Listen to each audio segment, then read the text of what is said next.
Un autre champignon qu'il ne faut pas oublier de parler, là, il commence à être passé, mais c'est les pleurotes étalées. Ils sont quand même un excellent, ils sont de très bons champignons. On en voit ici une couple de petites populations que je ne vais pas cueillir, mais on voit quand même d'importantes petites colonies. Ah là, on retourne, je pense, en bonne affaire là-bas. Qu'on retrouve un peu à gauche et à droite. On peut en trouver des plus belles que d'autres. Comme ceux-ci, ou celles-ci. Non, ceux-ci, des pleurotes, un pleurote. Ils sont quand même belles, là. Mais je crois pas les ramasser. Ils sont très douces. Je veux vraiment focusser sur les lactaires. Parce que mener, c'est beau faire des potages, mais là, fuck off. Donc, on voit... Mais j'ai quand même... c'est quand même très beau, ça. On a quand même de quoi d'intéressant. C'est un autre champignon qu'on risque de retrouver dans les swamps comme ça, là, sur du cèdre puis du sapin qui sont en train de se détériorer, là, comme ça ici. Là, je crois que c'était plus du sapin que du cèdre. Dans tous les cas, ils sont remplis de mousse souvent. Et on retrouve ce pleurote-là, qui est normalement, là, il tord un peu. Mettons, je vous dirais, vers la mi-septembre, là, est un excellent temps pour le cueillir. Mais encore là, je pourrais sûrement faire quelques belles poêlées avec ça. Mais non. Pourquoi? Parce que lui, c'est lui qu'on veut. On se cueille. Donc, je vous laisse là-dessus. Si je vous pogne pas, bonne fin de journée. J'ai hâte de faire le potage. Je devrais en avoir pas mal. Mois d'octobre, ma race à odeur d'ail. Moi, c'est bon en même temps. J'ai pas tant d'expérience avec ces petits champignons-là, mais j'en ai un peu. J'ai commencé à le cueillir cette année. Je l'ai vu beaucoup à même place, plus dans le coin de la Saint-Jean, donc au mois de juin. On est à côté d'un mini sapinière, en fait. Là. Il y a des épinettes puis il y a des sapins. Ça pousse beaucoup dans les conifères. Qu'est-ce qui est particulier, c'est qu'on va le chercher souvent. Il est direct dans les aiguilles. Si on le met là, regardez son pied. Ça sort littéralement des aiguilles de sapin. Ou j'imagine d'épinette. On le voit dans le sapin. Je pense qu'il y a une aiguille d'épinette au centre. Quand même fantastique. Je n'ai pas des grosses colonies, mais il y en a des petites, on les voit toutes à terre. Là.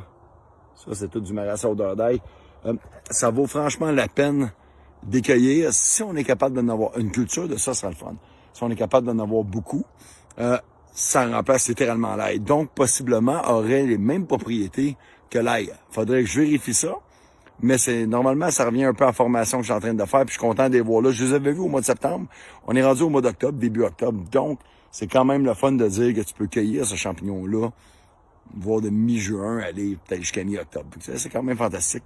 Fait que ça, c'est clairement une épice dont je vais parler durant la formation, parce que les champignons ont beaucoup de terpènes, comme il y a des plantes. Mais les champignons m'impressionnent d'autant plus que les plantes, mais quoi que c'est plus ou moins vrai. Parce que quand tu tombes, comme exemple, avec le thé des bois, les saveurs que ça a, les fleurs d'épigée rampantes, les saveurs que ça a, c'est incroyable. Puis tous nos petits fruits, tous nos conifères, on a des saveurs quand même assez exceptionnelles. Puis les champignons en font aussi partie.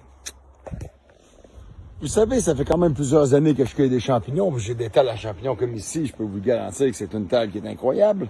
Beaucoup de lactaires couleur dessus et beaucoup de lactaires en odeur d'érable. Mais aussi petits qu'ils sont, les lactaires à odeur d'érable, aussi parasités qu'ils sont. Ça demande énormément de travail. Si ça tente d'avoir des bouts, pas de bébites. Fait que je me pose la question en tabarouette. Tout le monde qui commercialise ce champignon-là, vous commercialisez de la bébite, assurément. Sinon, j'aimerais connaître vos spots parce que moi, à date, je peux te dire que j'ai cueilli énormément de lactaires à couleur dessus ici. Puis je suis pas mal sûr que le peu de lactaires à odeur d'érable que j'ai cueilli, je suis sûr qu'ils ont quand même bien parasité. Fait qu'à moins que je travaille comme un cave à prendre juste des petits bouts, pas parasités, ils sont à 95% toutes parasitées. Pas mal sûr qu'on bouffe de la bébite, moi.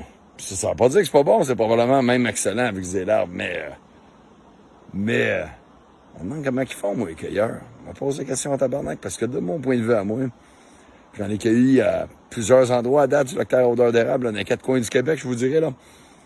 Puis l'histoire est pas mal tout le temps même. C'est tout le temps parasité.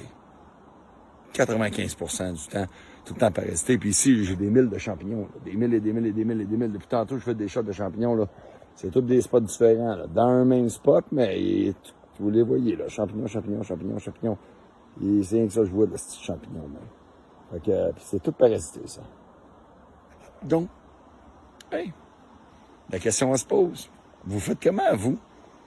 Vendez-vous des bébêtes ou des champignons? Je connais la réponse, vous vendez les deux. J'ai littéralement plus de place, puis ça arrête pas. Je me suis amené seulement 4 sacs, me disant, bon, je devrais m'en remplir 4 sacs. Puis finalement, je me suis trouvé un sac pour eux, puis j'ai un sac, attends un peu, je pourrais remplir ce sac-là. Un sac avec des petits marasses à odeur d'ail. Ça va compromettre un peu leur goût cependant. Qu'est-ce que je fais? Là, j'ai des méchants beaux boutons. Tu quand je dis boutons, c'est parce qu'en dessous, ça va être blanc. Tac, regardez comment c'est magnifique. Voilà, celui, là, il y a une belle grosseur. On arrive dans, mettons, eux ici, il va être un peu plus crème en dessous. Mais quand même, pas mal la même couleur. L'affaire, c'est que si je m'en vais prendre eux là, checkez bien ça en dessous, ça risque d'être assez beau. C'est la première fois que j'en vois des aussi fermés que ça, mais aussi gros que ça. Checkez bien ça. Hey, ça fait une belle shot. Checkez bien ça en dessous. Oh, il est magané. Non, il est pas magané, il est flippé. C'est spécial en salle. Très, très beau. Donc, ouais. C'est le fun d'avoir des problèmes de ce genre-là dans la vie. Ben agréable. Hey, est-ce que je vous ai dit qu'il y avait beaucoup de champignons? Encore une fois, partout où je regarde, tous ceux-là que vous voyez là, c'est tous des lactaires à odeur de rag. Il y en a en tabarnak, man. C'est carrément débile. Eh ben, on aime ça aussi.